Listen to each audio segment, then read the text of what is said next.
है दोस्तों, कैसे हैं? आशा करते हैं कि आप लोग ठीक होंगे और आप लोग की पढ़ाई बहुत अच्छी से चल रही होगी। तो मैंने आप लोग की पता होगी कि मैंने लगातार वीडियो डाल रहे थे, लेकिन 5-6 दिन से वीडियो लगातार नहीं डाल रहे थे, ताकि कुछ वजह था। वजह ये था कि आप लोग के लिए बहुत भी कमेंट आ रहा था, बहुत मेरा कॉल मैसेज आ रहा था व्हाट्सएप पे कि भैया वीडियो क्यों नहीं अभी डाल रहे हैं। तो वीडियो डालने का रीज़न ये था कि मेरा थोड़ा हेल्थ दिक्कत हो गई थी, इसलिए थोड़ा वीडियो शूट करने में दिक्कत हो रहा था और पढ़ने में भी मेरा दिक्कत हो रहा था, इसलिए मैंने नहीं वीडियो लगातार डाल रहे थे।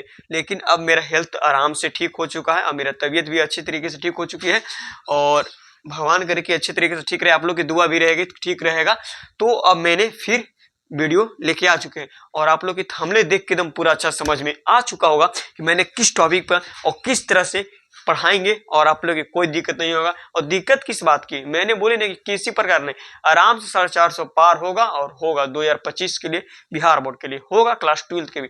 और फिजिक्स में 90+ कैसे पार होगा, मैंने पूरा गाइडेंस दे रहे हैं किस तरह से पार होता है और कैसे किया जाता है। आप लोग इससे किसी प्रकार की दिक्कत नहीं होने वाली है।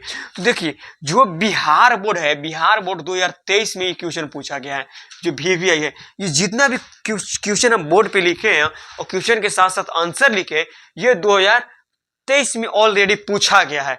और वहां से भी क्वेश्चन कितना 20 क्वेश्चन पूछा गया है, जिसमें से 10 क्वेश्चन बनाना है। और उसी में से मैंने पूरा क्वेश्चन बैंक को पूरा एनालिसिस किया 2011 से 2024 तक। तो मैंने 5 क्वेश्चन को पूरा ऑलरेडी अच्छे तरीका से देखे कि बार बार रिपीटेड हो रहा है, दोहराया जा रहा है। तो उसी को क्वेश्चन को मैंने फिर से तैयार किए हैं और आप लोग पढ़िए और पढ़ने में किसी प्रकार का दिक्कत नहीं होगा। और ये वीडियो देखने के बाद आप लोग कमेंट कीजिए कि अगला वीडियो किस टॉपिक पर चाहिए, हम उस टॉपिक पे वीडियो तुरंत ला देंगे और किसी प्रकार की दिक्कत नहीं होगी। और आप लोग के लिए तो बड़ा इन्फॉर्मेशन आ चुका है कि मैंने पूरा क्लास 12 का मैथ बताएंगे, पूरा मैथ एकदम पूरा NCERT सॉल्यूशन कराएंगे, पूरा एकदम chapter wise chapter, question wise question. आप लोग को किसी प्रकार का दिक्कत नहीं होने देंगे और नहीं होगा जब तक हम रहेंगे तब तक, जब तक तोड़ेंगे नहीं तब तक फोड़ेंगे नहीं। तो देखिए, अब हम लोग क्या पढ़ने वाले। तो मैंने 5 क्वेश्चन ऑलरेडी तैयार कर चुके। तो पहला क्वेश्चन की ओर हम चलते हैं। ये जो बिहार बोर्ड 10 नंबर यहां से आपको फिक्स हो जाएगा। 2 नंबर का देखा तो 2 पचे 10 नंबर समझ में आ ही चुका होगा। तो पहला क्वेश्चन क्या है, क्यूरी नियम क्या है, ये आपको 2 नंबर में देखा, ये बहुत बार रिपीटेड हुआ है। अगर नहीं विश्वास हो चुका है तो आप लोग देख लीजिएगा। ये क्वेश्चन बैंक में जो क्वेश्चन बैंक है आप लोग के लिए, जो आपको क्वेश्चन बैंक है, किसी प्रकार का क्वेश्चन बैंक लीजिएगा ना, तो उसमें ये देखिएगा क्वेश्चन बार बार रिपीटेड हुआ है, दोहराया गया है। तो पहला क्वेश्चन क्या है कि क्यूरी नियम क्या है। तो हम अगर क्यूरी नियम की बात करें, क्या है, किसे कहते हैं या इसे समझाएं, तो देखिए ये 2 नंबर में क्वेश्चन देगा। तो ये क्या होता है कि अणुचुंबकीय पदार्थों की, अब बहुत से भैया एक वीडियो में कमेंट किए थे कि भाई आप लिख के क्यों बताते हैं। तो देखिए, हम लिख के इसलिए बताते हैं कि एग्जाम का टाइम बहुत नजदीक आ चुका है। तो आप लोग की लिख के बताएंगे तो समय बहुत कम लगेगा, 10 मिनट से पीछे ही आप लोग के 10 मिनट से मतलब कि कम ही 10 मिनट से कम वीडियो में आप लोग की तैयारी बहुत अच्छी से हो जाएगी, 10 मिनट से बहुत कम में हो जाएगी। और हम लिखेंगे बोर्ड पे तो आप लोग आधा घंटा चल जाएगा, तो आप लोग की बहुत ज़्यादा लॉन्ग हो जाएगा। तो आप लोग तो देख नहीं सकते हैं, तो इसलिए मैंने 10 मिनट से नीचे की वीडियो के तैयार करते हैं लिख के लिए। तो क्वेश्चन आंसर क्या है कि अणुचुंबकीय पदार्थों की चुंबकीय प्रवृत्ति एक से इन पदार्थों के केल्विन ताप के व्युत्क्रमानुपाती होती है, इसे ही क्यूरी नियम कहा जाता है। लेमडा बराबर 1/T, ये क्या है, ये व्युत्क्रमानुपाती होती है, उसी को बोलते हैं क्यूरी नियम बोला जाता है। क्या है आंसर कि अणुचुंबकीय पदार्थों की चुंबकीय प्रवृत्ति एक से इन पदार्थों के केल्विन ताप के व्युत्क्रमानुपाती होती है, उसी को क्यूरी नियम कहा जाता है। अगर हम दूसरा क्वेश्चन की ओर चला जाए तो ये बहुत मोस्ट VVI क्वेश्चन है, ये बहुत VVI क्वेश्चन है, ये बहुत मोस्ट VVI, ये एकदम VVI क्वेश्चन है पूरा। आप एकदम इसको एकदम टिक मार लीजिएगा, ये तो आपको एकदम टिक मार लेना है किसी भी तरह से। क्या है कि परमाणु के बोर मॉडल की 2 कमियां बताएं, इनका 2 कमियां बताएं या दोष बताएं, क्या होता है या इनका हानियां बताएं। तो परमाणु के बोर मॉडल की 2 कमियां की बात करें तो 2 कमियां क्या है। पहला कमियां कि किसी तत्व के विभिन्न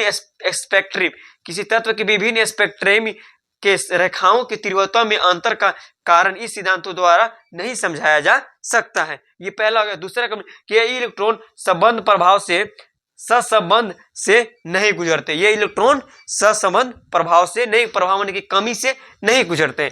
दूसरा हो गया। तो आप लोग दूसरा क्वेश्चन की ओर समझ चुके हैं। अब तीसरा भी क्वेश्चन बहुत बार रिपीट हुआ है, ये भी आप टिक ही लगा लिए कि धारा घनत्व तो क्या है, इसकी विश्लेषण करें या इसको समझाएं। तो धारा घनत्व तो क्या है, हम इसके बारे में बात करें कि चालक के माध्यम के भीतर किसी पृष्ठ के लंबवत दिशा में, या यहां भी इसे कह सकते हैं कि किसी पृष्ठ के लंबवत दिशा में इकाई के क्षेत्रफल के द्वारा प्रभावित होने वाले विभुत धारा को धारा घनत्व कहा जाता है। ये आपको क्वेश्चन, मतलब ये जो आपको आंसर है बहुत प्रकार का मिलेगा, तो आप इसे घबराने की कोई बात नहीं होगी। ये ऐसी टाइप का क्वेश्चन रहता है, अनेक प्रकार के। देखिए, आंसर बनाने का दिमाग अपने आप से होता है, रटना सा कोई नहीं होता है। मैंने इस लिख के ला रहे हैं कि आप लोग की तैयारी अच्छी से हो सके और टाइम कम में अच्छी तरीके से हो सकता है। तो क्या है कि चालक के भीतर किसी पृष्ठ के लंबवत दिशा में इलेक्ट्रॉन के क्षेत्रफल के द्वारा प्रभावित होने वाली विभुत धारा को धारा घनत्व कहा जाता है। ये आपको 2 नंबर में देगा। और ये भी बहुत इंपॉर्टेंट क्वेश्चन, इसको भी टिक लगा लीजिएगा। ये और ये बहुत इंपॉर्टेंट क्वेश्चन है, बहुत इंपॉर्टेंट, ये बहुत बार रिपीटेड हुआ है। चौथा क्वेश्चन की ओर चले कि संघारिता की धारिता किन बातों पर निर्भर करता है। ये क्वेश्चन है, लेकिन उतना रिपीटेड नहीं है, ये इतना बहुत बार नहीं पूछा गया है। कि कह रहा है कि संघारिता की धारिता किन बातों पर निर्भर करता है। तो आंसर की ओर की बात करें कि संघारिता की धारिता का मान प्लेट की आकृति, ऐसे देखिए 2 नंबर में देगा क्वेश्चन, तो आपको यहां ऐसे लिखना होगा कि संघारिता की धारिता की इन बातों पर निर्भर करता है जो निम्नलिखित है, ऐसे लिखेंगे। और पहला पॉइंट में ऐसे लिखेगा, पहला बना के संघारिता की धारिता का मान प्लेट की आकृति, ये हो गया। और दूसरा लिखिए कि दोनों प्लेटों के मध्य की दूरी के तथा दोनों प्लेटों के बीच के मध्यम पर निर्भर करता है, दूसरा हो गया। अब पांचवा क्वेश्चन की ओर बात करें कि फोटोसेल क्या होता है, इसके 2 उपयोग बताएं। फोटोसेल ये भी बहुत इंपॉर्टेंट क्वेश्चन है, लेकिन उतना नहीं। इसमें अगर ज्यादा इंपॉर्टेंट की बात करें तो धारा घनत्व और परमाणु के मॉडल की 2 कमियों की बात है। फोटोसेल क्या होता है, इसके 2 उपयोग की बात करें तो फोटोसेल होता है कि फोटोसेल की अगर आंसर की बात करें, फोटोसेल ये एक युक्ति है, जिसमें जनरेटर एक युक्ति है, यह मतलब मशीन है। फोटोसेल क्या है, एक मशीन है जिसमें प्रकाश ऊर्जा को विद्युत ऊर्जा में रूपांतरण किया जाता है। जैसे में मैंने बताते हैं प्रकाश ऊर्जा, फोटोसेल ऐसे एग्जाम्पल है, आप देखे होंगे। हाँ, आप सोलर प्लेट देखे हैं, जो प्रकाश उस पर आता है, तो जो प्रकाश ऊर्जा है उसको विद्युत ऊर्जा में रूपांतरण किया जाता है, उसी तरह ये भी है, समझे। इसका उपयोग कहाँ किया जाता है, तो टेलीविजन में, सिनेमा में इसका उपयोग किया जाता है। और आप लोग की बहुत अच्छी तरीके से समझ में आ चुका होगा और किसी प्रकार की दिक्कत नहीं होगा। तो आप लोग कमेंट कीजिए कि अगला चैप्टर, अगला वीडियो किस टॉपिक या किस सब्जेक्ट से लाएं। कोई सब्जेक्ट में आप लोग की दिक्कत हो, मैथ, हिंदी, इंग्लिश, जितना है आप लोग के लिए, कोई फिजिक्स, केमिस्ट्री, तो हम उस टॉपिक पे वीडियो बना देंगे। तब तक के लिए जय हिंद, मिलते हैं अगले वीडियो के लिए। जय हिंद, वंदे मातरम। और सपोर्ट करते रहिए, दोस्तों में शेयर करते रहिए और कमेंट कीजिए, ठीक है। मिलते हैं तब तक के लिए, जय हिंद, वंदे मातरम।